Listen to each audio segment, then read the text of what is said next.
ধুবুৰী চহৰত কল্পজ্যোতি ফাউণ্ডেশ্যন নামৰ এটা সংগঠন আছে। সংগঠনত দেখা গৈছে আজি এক ব্যতিক্ৰমী পদক্ষেপ।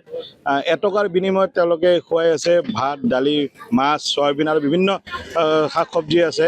আৰু আচলতে ক'ব লাগিব যে এটকাটো তেওঁলোকে লৈ আছে, যিহেতু তেওঁলোকে লাজ নাপায়, যিহেতু এটা কিবা এটা নমন্য এটা তেওঁলোকে টকা লৈ আছে, 1 টকা। আৰু 1 টকাৰ বিনিময়ত তেওঁলোকে যি খাটি খোৱা মানুহসমূহ আছে, যিকোনো ঠেলা হওক, ৰিক্সাৱালা হওক, বিভিন্ন ধৰণৰ শ্ৰমিকসকল হওক, তেওঁলোকে খোৱাৰ ব্যৱস্থা কৰিছে। মই সামগ্ৰিক দৃশ্য দেখুৱাই আছোঁ আপোনালোকক। প্ৰথমে চাব পাৰিছে এনেদৰে তেওঁলোকে ভাত সাজি আছে, আৰু লগতে তেওঁলোকৰ এইফালে চাব পাৰিছে চয়াবিন আছে, লগতে মাছ আছে আৰু দালি আছে, বিভিন্ন ধৰণৰ তেওঁলোকৰ ব্যঞ্জনৰ যি ব্যৱস্থা কৰিছে। আৰু মই দেখিছোঁ এতিয়া বিভিন্ন লোক দেখিব পাইছোঁ, শাৰী পাতি মানুহ ইয়াতে থিয় হৈ আছে। মই মানুহখিনিক আপোনালোকক দেখুৱাবলৈ চেষ্টা কৰি আছোঁ যে এইসমূহ মানুহ সকলে ৰৈ আছে, যে এইসমূহ মানুহক এটকাৰ বিনিময়তে ভাতৰ ব্যৱস্থা কৰিছে। আৰু যি তেওঁলোকৰ কল্পজ্যোতি তেওঁলোকৰ উদ্যোক্তা আছে, তেওঁৰ পৰা জানিব চেষ্টা কৰিম যে তেওঁলোকৰ ব্যৱস্থা কৰিছে। দাদা, আপোনালোকৰ কি উদ্দেশ্যে আজি এইটো ব্যৱস্থা কৰিছে? আমি আমার কল্পজ্যোতি ফাউন্ডেশনের 6ম বর্ষপূর্তি মানে আমার 6th এনিভার্সারি হয়। 6th এনিভার্সারির কারণে আমি ধুবুরি আর গৌরীপুরের বিভিন্ন জায়গায় বিভিন্ন ইনিশিয়েটিভ আমি লৈছোঁ। আর তাৰে ভিতৰত আজি অন্যতম এটা ইনিশিয়েটিভ আমাৰ মা শাৰদাৰ আখল নামেৰে, মা শাৰদাৰ ৰান্নাঘৰ নামেৰে আমি 1 টকাৰ লাঞ্চ প্ৰভাইড কৰি আছোঁ। ইয়াত মাছ, ভাত আৰু যদি কোনোবাই ননভেজ নাখায় ভেজিটেৰিয়ানৰ অপশ্যন আছে। 1 টকাত দি আছোঁ, কিয়নো 1 টকাটো আত্মসন্মানৰ প্ৰতীক। মানে কোনোবাই এনেকুৱা নাভাবে যে আমাক ফ্ৰীত কিবা দি আছে, তেওঁলোকে 1 টকাৰে আত্মসন্মানেৰে, ডিগনিটিৰে তেওঁলোকে ভাতটো কিনি লৈ আছে। এইটোৱে আমাৰ।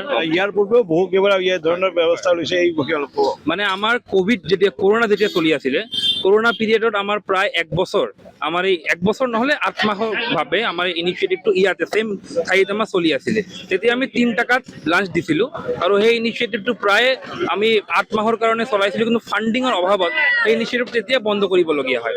তেতিয়াৰ পৰা আমাৰ যেতিয়াবা মানে আমাৰ কিবা বিশেষ অনুষ্ঠান থাকে বা যেতিয়া আমাৰ ফাণ্ড হয়, তেতিয়া আমি এনেকুৱা ইনিচিয়েটিভ সদায় লৈ থাকোঁ। আমি এটা মিনিমাম মূল্য সদায় নিৰ্ধাৰণ কৰোঁ, 1 টকা হওক, 2 টকা হওক বা 3 টকা হওক, এনেকুৱা। আৰু কল্পজ্যোতি ইয়াৰ পূৰ্বে বহুত ধৰণৰ সামাজিক কাম কৰিছে, যে ষ্ট্ৰীট ডগৰ কাৰণে ব্যৱস্থা, এই বিষয়ে ক'ব নেকি? আমাৰ খালি মানে হিউমেনছৰ কাৰণে নহয়, আমাৰ ষ্ট্ৰীট ডগছৰ কাৰণেও আমি বহুত ইনিচিয়েটিভ লওঁ। যেনেকুৱা আমাৰ ষ্ট্ৰীট ডগছৰ হোমছ আমি বিল্ড কৰিছোঁ। ষ্ট্ৰীট ডগছৰ খোৱাৰ কাৰণে আমি ফুড আৰু ৱাটাৰ বাউলছ আমি প্লেচ কৰিছোঁ বিভিন্ন ঠাইত। এনেকুৱা ইনিচিয়েটিভছ আমাৰ চলি থাকে। আমাৰ স্বেচ্ছাসেৱকসকলে, আমাৰ স্বেচ্ছাসেৱিকাসকলে এনেকুৱা বহুত আগ্ৰহেৰে কাম কৰে। আৰু ধুবুৰী চহৰৰ বিভিন্ন এলেকাৰ পৰা য়াং বয়জ এণ্ড গাৰ্লছ আহি নিস্বাৰ্থে ইয়াত কাম কৰে। আমাৰ ছাত্ৰ-ছাত্ৰীসকলে কি ধৰণৰ কাম? ছাত্ৰ-ছাত্ৰীৰ কাৰণেতো আমাৰ যেনেকুৱা আমাৰ আগত এটা চলিছিল, এতিয়া আমি অলপ হোল্ডত আছে। আমি ফ্ৰীত এটা এডুকেশ্যন প্লেটফৰ্ম আমি চলাই আছিলোঁ, কল্পজ্যোতি জ্ঞানজ্যোতি একাডেমি বুলি। বাকী আমাৰ এৱাৰনেছ ইনিচিয়েটিভ হওক, এণ্টি ড্ৰাগ এৱাৰনেছ ইনিচিয়েটিভ হওক, এনেকুৱা ইনিচিয়েটিভ আমাৰ সদায় চলি থাকে আমাৰ। হয়, নিশ্চয়কৈ ক'ব লাগিব যে কল্পজ্যোতি ফাউণ্ডেশ্যন আছে, প্ৰতি বছৰে দেখা গৈছে যে বিভিন্ন ধৰণৰ কাৰ্যসূচী হাতত লয়। এইবাৰ যেনেকৈ 1 টকাত আজি ভাতৰ ব্যৱস্থা কৰিছে, তেওঁলোকে যাতে লাজ নাপায়, যাতে 1 টকা দি তেওঁলোকে ভাত খাব পাৰে। ইয়াৰ পূৰ্বে দেখা গৈছে যে বাট পথৰ যিসকল কুকুৰ আছে, জন্তুসমূহ তেওঁলোকৰ থকাৰ ব্যৱস্থা কৰিছিলে। তাৰ পূৰ্বে ছাত্ৰ-ছাত্ৰীসকলে কৰে এনেধৰণৰ বিভিন্ন ধৰণৰ কাম হাতত লয়। আজিৰ যি কাম হাতত লৈছে, এই বিষয়ত দেখা গৈছে যে ৰাইজে তেওঁলোকক শলাগ লোৱা।